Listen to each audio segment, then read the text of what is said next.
Young and the Restless spoilers full Wednesday, April 29, 2026. Welcome back to our channel. Today is a beautiful, drama-filled day to dive into the absolute madness happening in Genoa City and beyond.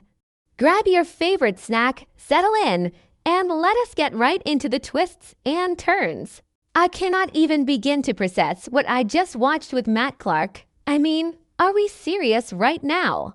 I have been watching this show for years, and I have seen some truly twisted villains in my time, but Matt Clark is on a whole other level of sadistic.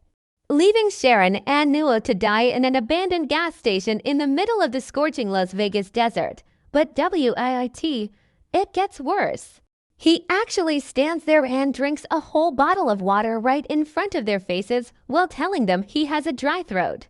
I mean, the camera literally focused on him gulping it down in front of two parched, terrified hostages. The audacity! Who does that?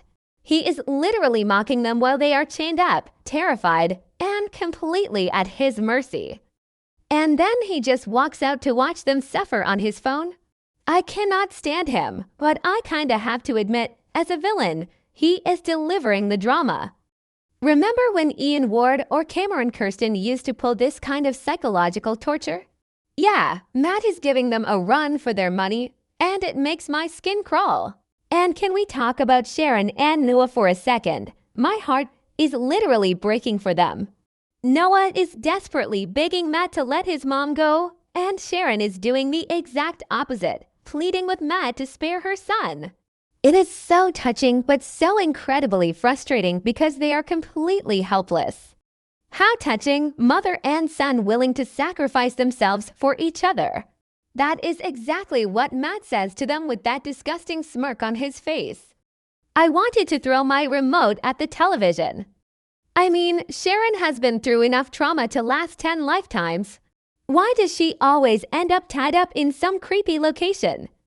She has survived cancer. She has survived stalkers, and now this. But I gotta say, seeing Noah step up and try to protect his mom is kinda beautiful, even if it is completely useless against a psycho like Matt. Their bond is so strong, but I am terrified it is going to end in tragedy. Wait, I am getting ahead of myself. Let us talk about the real mess happening on the road. Nick Newman, what is happening to the golden boy? I am sorry, but seeing Nick so strung out and aggressive is jarring. He is driving the car while completely out of his mind on drugs, fentanyl to calm down, cocaine to get hyped. Like, what a lethal combination. And Adam Newman is the one acting like the responsible adult. Read that again. Adam is the voice of reason. I can't believe they did that. I love how the writers have completely flipped the script on these two. Adam is literally begging Nick to pull the car over because Nick is swerving all over the place, gripping the steering wheel with white knuckles, and acting like an absolute maniac. And Adam's solution: he tells Nick, if you need something to take, then take it. Just pull over and get whatever you need. He is enabling his brother's drug use just to keep them from driving into a ditch. I know some people are loving this dark era for Nick, but personally, I am terrified for him. If he crashed the car, they are never gonna save Sharon and Noah. It is just so wild to see Adam, the guy who used to run around Vegas as the dangerous gambler Spider, being the one trying to hold the pieces together. The irony is completely off the charts. Nick was always the moral compass of the Newman family, the one who judged Adam for his dark past. And now Nick is the one spiraling completely out of control. Oh, and just to add more fuel to the fire, Sienna Bacall is heading to Las Vegas. WHY, what is she gonna do? We already have Chelsea out there causing a massive scene because she found out Adam kissed Riza. We have Adam trying to save the day, Nick losing his mind, and Riza playing both sides. Do we really need Sienna in the mix? I am kinda dreading her arrival because it is just gonna complicate things even more. But you know what? Maybe she is the wild card we need to finally take Matt down. I am figuring out my thoughts as I type this, but honestly, bring it on. Let everyone descend on Vegas and end this Matt Clark nightmare once and for all. Okay, back to the point. We need to talk about Genoa City because the Winters family is a complete disaster right now. I am so frustrated with Devon. Am I the only one who thinks Devon has become completely insufferable lately? He and Nate are grilling Lily about Malcolm's condition, and Lily drops the bomb that Kane got tested for the bone marrow transplant. Kane Ashby, I literally screamed at my screen. Of course it is Kane, and Devon immediately starts questioning Kane's motives. What does he expect from you? Devon asks, acting all high and mighty, look, I get it. Kane has a history of lying and manipulating. Remember the whole Colin and the forged will situation? Yeah, didn't work then either. Devon is right to be suspicious.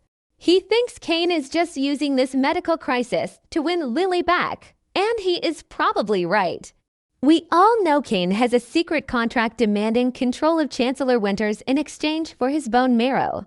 But here is the thing, Lily does not care, and I am 100% on Lily's side here. Her uncle, who is actually her biological father, let us never forget that messy, iconic storyline is literally dying of aplastic anemia. Malcolm needs this bone marrow to survive. If Kane is the only match, who cares what his motives are? Let us not forget that Lily just found out her own twins, Charlie and Maddie, were not a match for Malcolm. She was completely out of options and drowning in despair. Lily literally looks at Devon and says, if Kane is a match, I will be thrilled and what happens next doesn't matter. And the fact that you don't realize that really shows me where your priorities are. Boom. Best line of the episode, Lily completely destroyed him, and he absolutely deserved it. Devon is so caught up in his grudges and his massive ego that he is forgetting a man's life is on the line.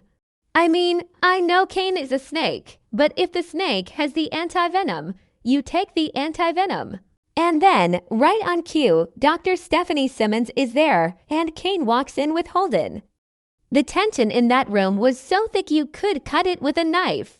Lily is literally begging him, please tell me it's good news. And Kane looks right at her and says, I am a match. I got chills. I really did. Because on one hand, thank God Malcolm is gonna be saved. The Winters family cannot lose another patriarch. But on the other hand, Lily is about to make a deal with the literal devil. Kane is gonna hold this over her head, and Chancellor Winters is gonna be ripped apart from the inside out. I am dreading the corporate fallout, but I am also completely here for the emotional drama. It is classic soap opera blackmail, and I'm eating it up.